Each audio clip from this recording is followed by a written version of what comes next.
நாங்க எல்லாரும் வந்து ஆஸ்பத்திரியில வந்து உங்களை பார்த்தோமே. ஓ, தப்பு தப்பு தப்பு தப்பு தப்பு, தெரியாம சொல்லிட்டேன்.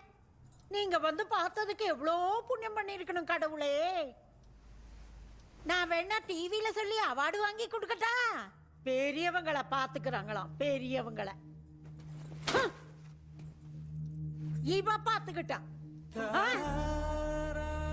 ராத்திரி பகல் பார்க்காம தூங்காம கொள்ளாம தரையில டேபிள் ஃபேன் வச்சு படுத்து என்ன குளிப்பாட்டி மாத்திரை மருந்து கொடுத்து பீ மூத்திரம் வாரி இவ என்ன பாத்துக்கிட்டா.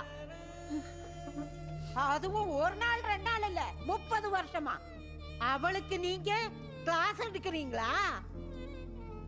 ஈனாம்பேத்திக்கு மரப்பட்டி கூட்டு மிண்டருது நீ.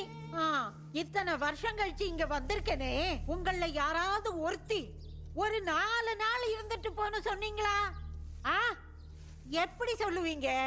நோக்க என்னால உங்க குழந்தைங்களுக்கு ஆயா வேலை பார்க்க முடியாதுல்ல. வேண்டாமா. மிண்டாதீரு கிருஷ்ணவேணி. அவ குழந்தை பெத்துக்கிட்டா, அவ வளர்க்க போறா. உங்க சொத்தையா எழுதி கேட்டா உங்களுக்கு என்ன பிரச்சனை? போறங்கச்சிகள். பா, அம்மா அங்க பெரிய பிரச்சனை பண்ணிட்டு இருக்காங்க. பாயே. ஐயோ, யாரு மாட்டான்னு தெரியலையே, நான் போய் பாக்குறேன். பாரு. அவ எவ்வளவு நல்லா குழந்தைய வளர்ப்பான்னு தெரியுமா உங்களுக்கு? இளங்கோ அனிருத்த பாத்திருக்கீங்கல்ல? ஆமா ஆமா ஆமா, கல்யாண வீட்டுல வந்து ஏமா பிரச்சனை பண்ற?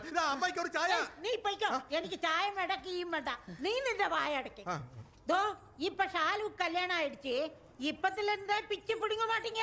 குழந்தை குட்டி இல்லையா, விசேஷம் இல்லையான்னு. குழந்தை நான் வானத்துல இருந்து அப்படியே குதிச்சுடுமா?